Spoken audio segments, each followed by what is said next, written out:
Hello, everyone. This is Al-Fadi, and this is a continuation of a brand new series that we just started it, myself and Dr. Bill Warner, on the status of women in Islam.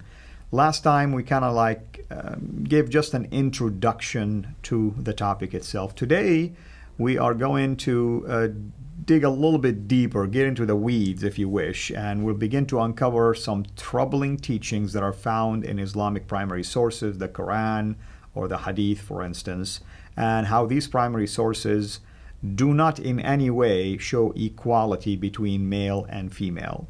Bill, you alluded to a chapter last time, and you said it, you mentioned chapter 4, verse 34, and I knew exactly what you meant by that. What is it about that particular verse in chapter 4 that you found to be troubling? Well, not only does verse 434 say that men are superior to women or that women are inferior to men, but it goes ahead to say that if they don't act in a manner you like or even have a bad attitude, you can beat them. Did you hear what he said? In there, it doesn't give you justification why, for instance, a woman should be beating. It says if you fear disloyalty, if you fear, something from them, maybe you assumed that they have bad attitude. Maybe your wife came back later. She said, I will be home at 8 in the evening. She came at 8:30, and you're like, oh, you're cheating on me. That's enough. Right. That's more than enough for you to activate this command, basically. And it says beat them. It doesn't. Now, by the way, sometimes people ask me, this is a sidebar, what about a good translation of a Quran? Because there's this myth that it depends heavily on how you translate it. I say go to verse 434. If it says beat them, it's a good translation. If it says beat them lightly, it's a bad translation. And guess what, Bill? Lately I'm not finding anyone that is a good translation anymore about that verse, because they begin to understand that there is something embarrassing here. Well, it should be embarrassing. It's wrong. Exactly. So if we go to the wife beating, for instance, Muhammad, the Prophet of Islam, did beat his wife. For instance, in one of the hadith, this one is found in Bukhari, in Muslim, book number 4, hadith number 2127, 2127. This is what it says. He, speaking of Muhammad, struck me, this is Aisha was talking about that, on the chest, which caused me pain. Now, the background behind this hadith was interesting. Muhammad supposedly went outside at nighttime, right? Mm-hmm. So she was curious about why did he leave at nighttime. So she followed him without telling him that I'm going to follow you. He noticed, he's smart. He noticed someone was following him, and then later he recognized who was following him. So when he came back, she pretended, she sprung back home. She pretended she was asleep. He came in and says, why are you out of breath? And he started questioning her. So she told him, that something that he didn't like, and he kind of accused her of lying to him, and he stuck his finger in her chest like this. And she said it was painful. Now let me ask you, this is the Prophet of Islam who's the model, right? Is this how you ought to treat your wife, for instance, if, let's say, she didn't want to tell you? Maybe she's planning a surprise party for you, and she didn't want to tell you. Is that how you treat her? Well, I've been married for 56 years. Let me assure you that being married involves a certain amount of stress and strain. And I can understand the impulse to strike a woman, but I've never actually done so because it is wrong to do so. But again, I can understand the urge. Because living together with a woman for as long as I have, now then, let me follow this up by saying that now then things run very smooth, thank you. But getting it all started out was a little rough in spots, but I never struck her because it is wrong to do so. Absolutely. It's just not the right attitude, not the right really, that's not how a gentleman ought to act anyway. I find it interesting because Muslim women lately in this culture, in the contemporary culture we live in, they find this to be really oppressive behavior. They find it to be unkind, unjust. But they overlook the fact that the husband actually is following his own commands. Mm-hmm. He's enacting what he was told to be, that's the model set for you. So what is the dilemma here for a Muslim woman then? I've wondered about this a lot. I've also wondered about this question. Why do women in America become Muslim? That's right. And yet they do. And I've figured out there's good reasons for this. Well, I've already established that I think women are equal to men in their thinking process. So what is the reasons that some American women marry a Muslim man? I've come up with this list. Number one, the Muslim man wants a family and wants to be a husband, and it's hard to find a husband in our society today. The other thing is you can be the Muslim woman, you mean? Yes. Yeah. You can be a Muslim woman and stay at home. You don't have to be a professional. You can raise children as is a natural instinct. So and also the man is supposed to bring home enough to live on, and he's not supposed to cheat on you. So you look and you go, okay, he's not going to cheat on me. He's going to bring money at home. I can live a life as a mother. This is a good deal. Now remember, I went through and I cataloged 3 categories of women's treatment: superior, equal, and inferior. And so they do find qualities in there that are enough to feel good about it. But verse 434 hangs over her head. If he wants to, he can strike her. Yeah. Let's show that a slide, by the way, about how women actually, from your assessment that you made, Yes. look at the high status, the equal status, and the low status.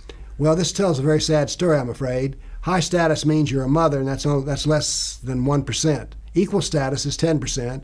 But like I say, even the equal status, which is equal on Judgment Day, is modified by the fact that one of your rules as a woman is 434, to be subjugated by the husband. And then we have low status, and that can be manifest in many ways, whether it's sex slaves, being beaten, whatever it is. Earlier, I mentioned that one of the things I found most confusing was in the Quran, the husband is supposed to determine how long the baby will nurse at the breast, which is like, huh? Yeah. What? I mean, that's absurd on the face of it. Yeah, and that was from the Hadith, by the way. Yes. I mean, which is the teaching Now of let's go to the Muhammad. Quran. Let's show what the Quran says, actually, about also the status of women. That's so this, Hadith. This is based on 313 hadith, 31 Hadith. This is based on 12,066 words in the Quran that you searched. And there we have it. High status is 5%, equal status is 23%, and inferior status is only 71%. Only. Only 71%. Out of anything that dealt with women. So between the 2 primary sources, what Allah taught and what Muhammad taught, Yes. what is the conclusion then? Based on what we're seeing, the status of woman, at least as a low status, is the predominant Yes, status. it's predominant. Let me show you. There was a Palestinian woman who went to a Sharia court. This is how the mind can become subjugated. She said, "My husband beats me every day. I want a fatwa which says he can only beat me once a week." Wow. Think about the psychology of that. I only want my husband to beat me once a week. I don't know I don't know if they actually issued a fatwa or not, but I was just stunned by the fact that that was acceptable to her. They won't even issue that fatwa, of course. She probably will have a fatwa against her for daring to ask for a fatwa. Right. I mean, sadly. By the way, not only Muhammad, of course, demonstrated that he has the capability of pinching, his wife. His companions, meaning those who lived with him, okay? These are the ones that we lived with him, his contemporaries. He was alive, okay?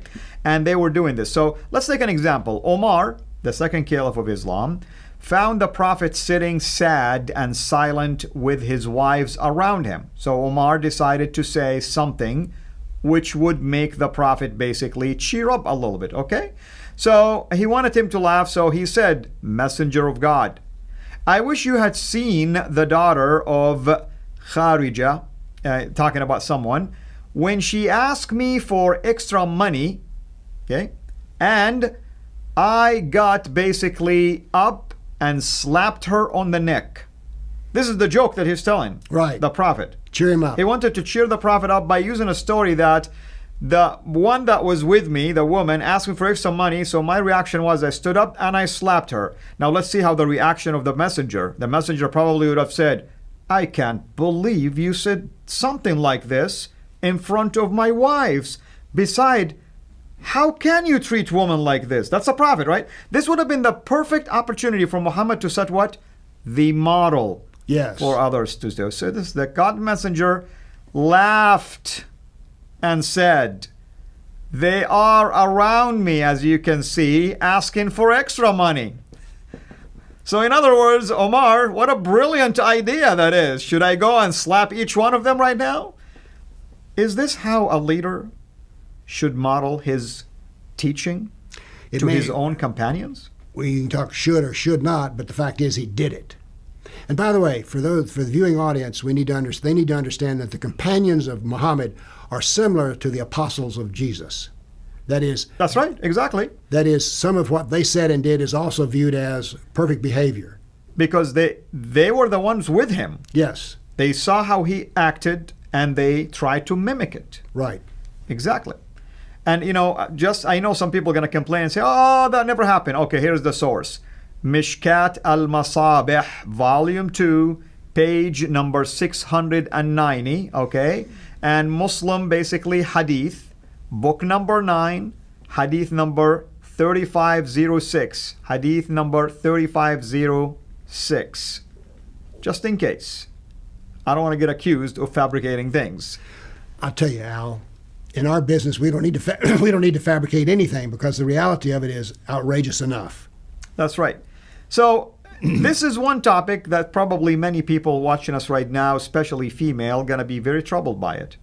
Now here's another topic, the topic of inheritance in Islam. You've done, I'm sure, some studies on it. You know that the Quran says that the share for a male is twice as much as a female. When you first came across something like this, how did you react to that? Or how did you process something like that? Well, since I have daughters, I thought it was very unfair. But that is what it says. So that when I say it's not fair, it's fair to what I believe in, not what the doctrine believes in. That's right. And here is what's going on here. So, you have basically the status of woman in terms of, giving him the sources. And I wanted just to kind of read basically a hadith that is extremely troubling. So, a woman came to the Prophet of Islam and says, why is it that a female gets, less than a male? You would think the Prophet would have says, let me consult with Allah, or, I'm going to pray and may the Lord send me some wisdom in how to respond to this. His response was, narrated, basically Abu Sa'id al-Khudri, the Prophet said, isn't the witness of a woman equal to half that of a man? Now here's what he's doing. His answer was from the Quran using another passage that says, if you go to court and you bring witnesses with you, guess what, folks? You can bring 2 men, that's acceptable. But let's say you couldn't find 2 men. You can bring 1 man if you find one. But what about the other man? You bring 2 women to substitute for him. So Muhammad used that example. He said, isn't the testimony of a female basically, half of that of a man, or testimony of a man equal 2 of a woman? And here is the answer. Why is that? The woman said, yes, of course. But she's still waiting for the answer, of course. His answer was, this is because of the deficiency of a woman's mind. Mm-hmm. This is the Prophet of Islam who's the model for mankind, a mercy for mankind, actually. That's how he was described. He goes, this is a very interesting hadith which we're getting into because it describes if you had to give one item which would summarize the way women are treated in Islam, the hadith we're discussing here would be that.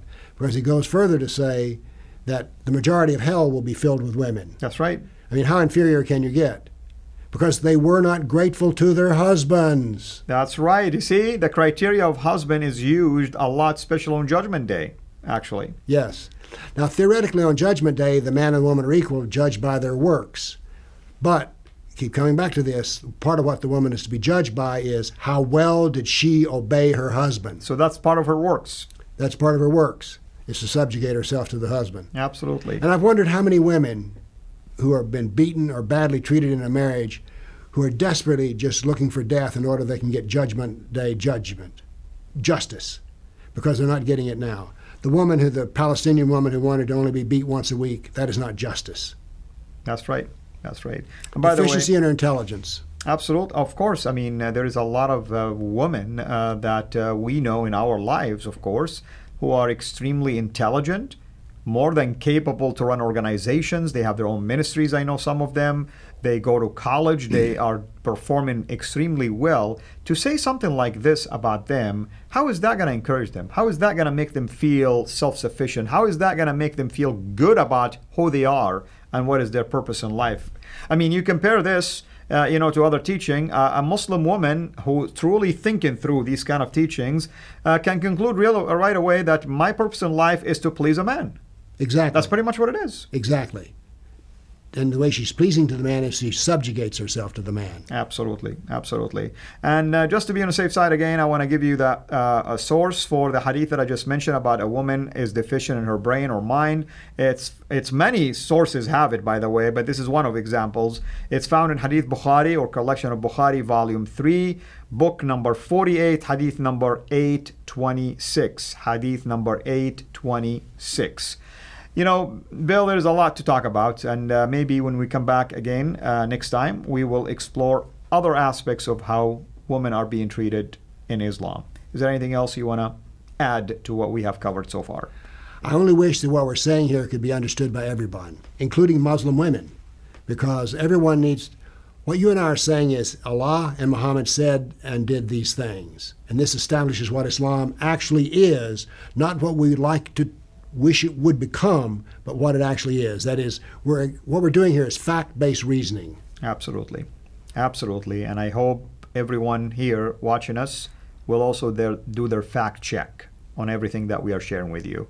Until we meet again, have a blessed day.